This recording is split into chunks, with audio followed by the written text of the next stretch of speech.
Get Around Much Anymore by Duke Ellington. Sorry, I've been off of YouTube for a couple of weeks, just haven't been inspired.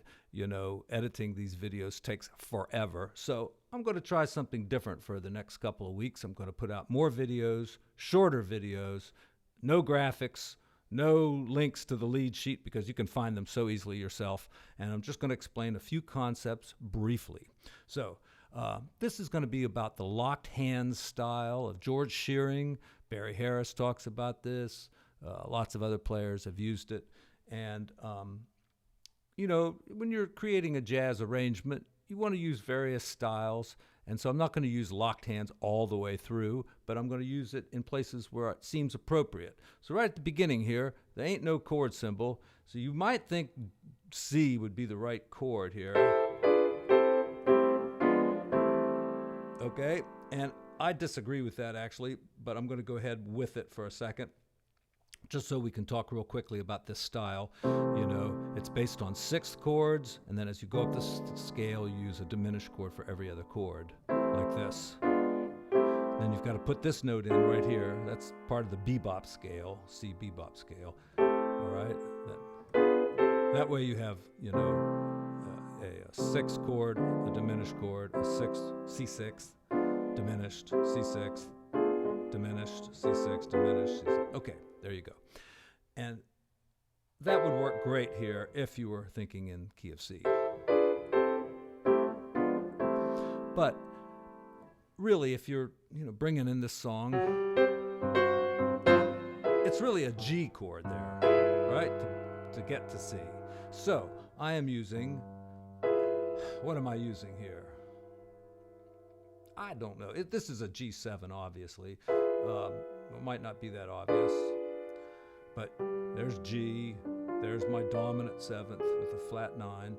And you can take any diminished chord, which is what that also is, and move a note up, or any note, or even more than one note. You can move them up by a whole step for a tension.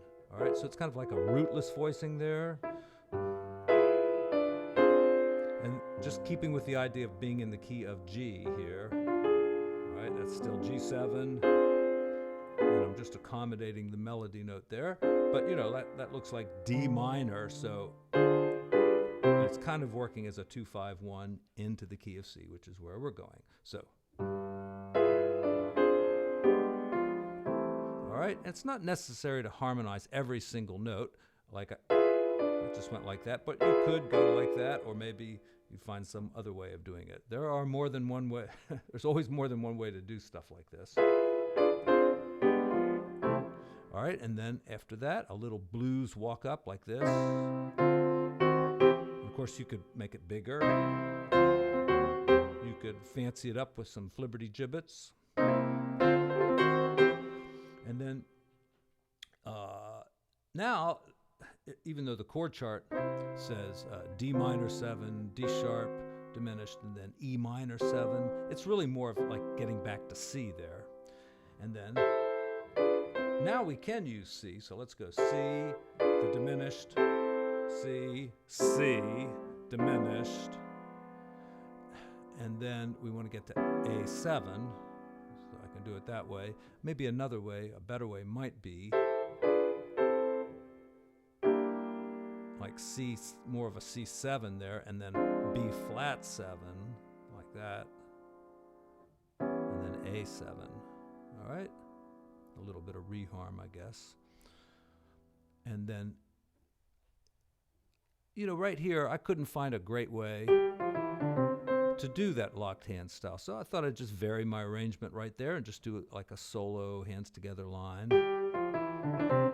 Like that, with a little embellishment. And then it says A minor, but I went a tritone away so I could get to D7 like that. All right, I thought that was a good idea. And then we'll put our G there on the rest, beat 1, and quickly do what's called, I think they call this big piano. All right, now, I really didn't think about what chords I was playing other than a G chord and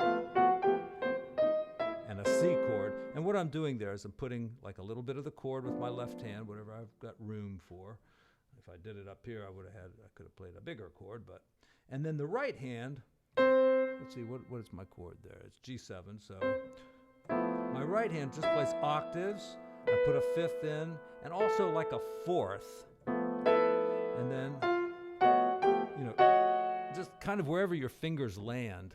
I mean, there are more rigorous ways of doing this for sure, but if you listen to Errol Garner play, sometimes it just seems like he's just kind of slapping his hands down there, and just whatever comes out, comes out. See, like right there I went, you know, I wasn't thinking, oh, this is a G7 altered. It is, but I wasn't thinking that way. I was just flopping it down because it was there, and then to there, that's a G7 13, and I guess on some level I know that's what it is, but you know, you can sometimes just do this kind of thing. Put the octave there, put a fourth or a fifth in between, or both. Like right there, I use some fourths. You know, it kind of sounds like what a guitar player does when they're doing octaves or something, like George Benson. All right. Little thing about gospel piano. You know, here are the chords: C major, D minor 7, diminished up to E. A gospel player might do more like this. See this? B flat with the D in the bass, see? So you can see it, but can you see that? Okay. Yeah. You know, I didn't bother to set up my overhead camera or anything today because I want to keep this video short, and I don't want to work too hard. I'm lazy. All right, so anyway, that's a good gospel change you ought to know. All right, it works good on the A chord if you do like C the way it's written, and then go, and right there. I guess it's more, you know, that's more in the key of C than this one. This one well, you know what I mean. All right, on to the bridge. Geez. You know, one thing I've learned from studying classical piano over the past 6-7 years is that it pays to look at the score and, like, you know everything that's on the page. So right here towards the end of the bridge, why stir up memories? The chords are. All right, and I don't think I've ever played it with anybody who does it that way. Maybe I have and just didn't realize they were doing it and I was missing it. But most people just kind of go around the cycle of fifths there, which is perfectly fine. But this way works better.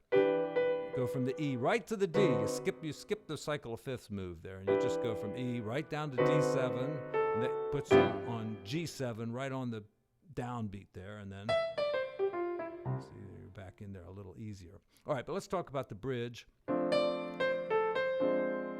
right, not going to do any closed hand stuff on here. Just going to talk about the fact that this thing gets reharmonized to death in so many different ways, and nobody ever knows which way the other guy's going to do it. So F to a diminished chord there, moving up like that is common. Or how about F minor to B flat instead of just F minor? How about this? Right to the B flat. And then here we've got E minor to C. I don't know anybody who does that change. It's usually just C to something, so.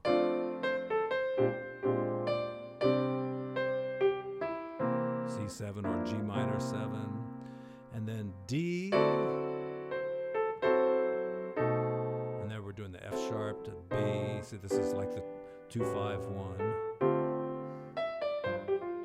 Yeah, I don't know which way is right, which way is best. You know, make up something better than this.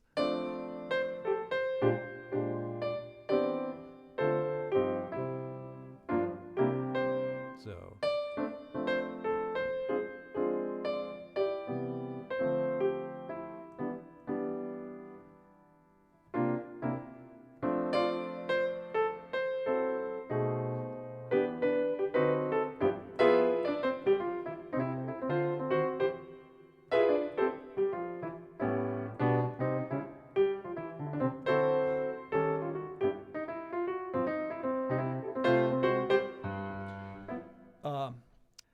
That's all, folks. Thanks for tuning in.